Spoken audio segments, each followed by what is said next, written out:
So I have a few books from when I was growing up, and here's one, Harry Potter and the Sorcerer's Stone.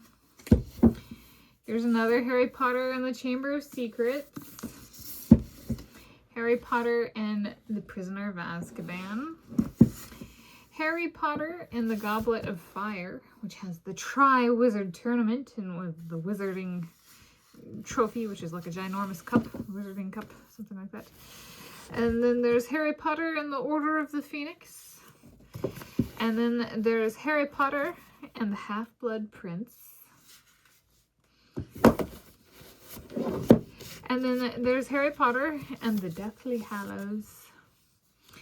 And in these Harry Potter books, these books that, you know, span, there's 7 here. And I was alive for the release of each, you know, and we got there early in line for, at least, so to speak, for some of them, so to speak. And I've got my, well, how very me. This might be the most perfect transition ever. So in these books, there's Harry Potter goes off to this wizarding school as a wizard, and he receives his initial notice of invitation to this school, Hogwarts, via the mail, and it's a Hogwarts letter, and he gets to go to wizarding school and learn spells and potions and stuff like that.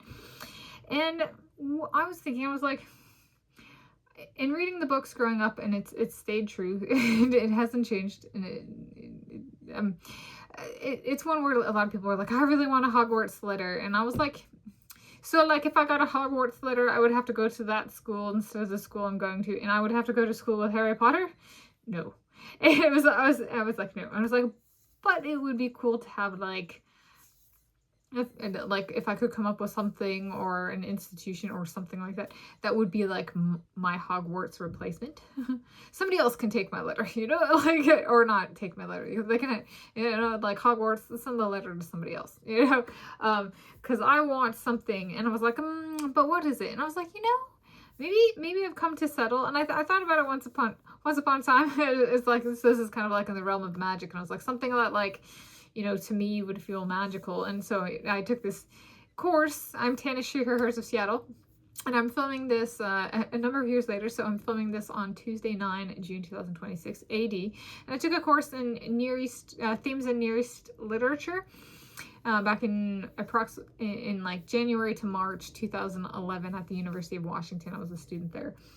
And we read a number of ancient texts that were, you know, like nowadays, and then is like over 4,000 years of age, you know, at least one of them. And I was like, it's kind of, it jives with my tastes. I kind of like them.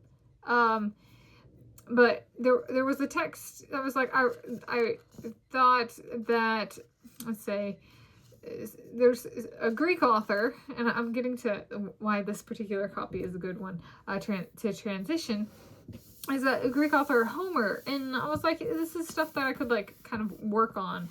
As like the Epic of Gilgamesh was one that we read, where I was like, it's my taste, so it might be almost like too much of a fit.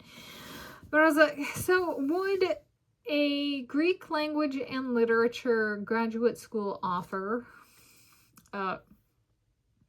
be my Hogwarts letter? And there's dust.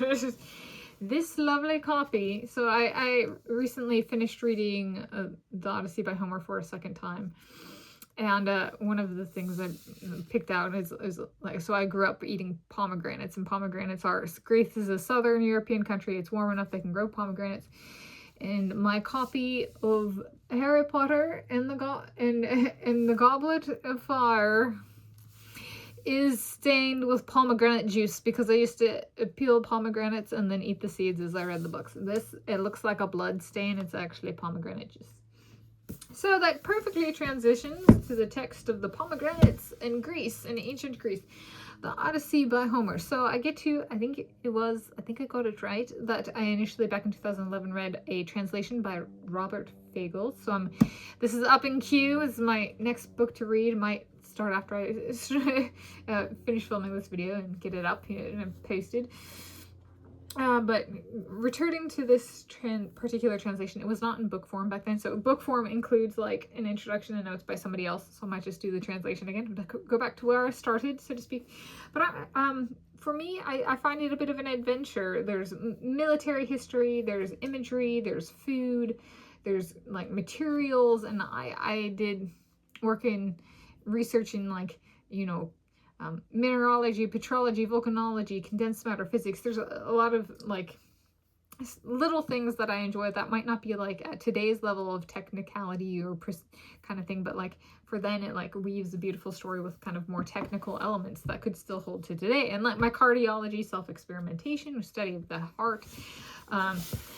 So essentially what I'm saying is this stuff I grew up in childhood, I would have to take a little bit of a leap of faith, but I would trade all of this for a chance at this. Yes, it would be my Hogwarts letter. And that's the beauty of a Hogwarts letter, is I don't get to know in advance that I get this. Right? A graduate school offer is a chance at this. And that would be like graduate degrees in Greek language and literature. I'm a clean slate. I don't have a master's degree. I don't have a PhD. So, you know, I do a master's degree for the Iliad and a graduate PhD for the Odyssey? Are there minors with some female British literature other than I've brought up Jane Austen and Emily Bronte, but J.K. Rowling is a female author of British literature as well. So it's like, there's, you know, it's actually, I like the transition would pomegranate juice, pomegranates in Greece, ancient Greece in the Odyssey, and female authors in British literature. There's actually a rather clean transition, so to speak. But I think yes, I'm going to go with yes, that getting a Greek language and literature graduate school offer would be my Hogwarts letter.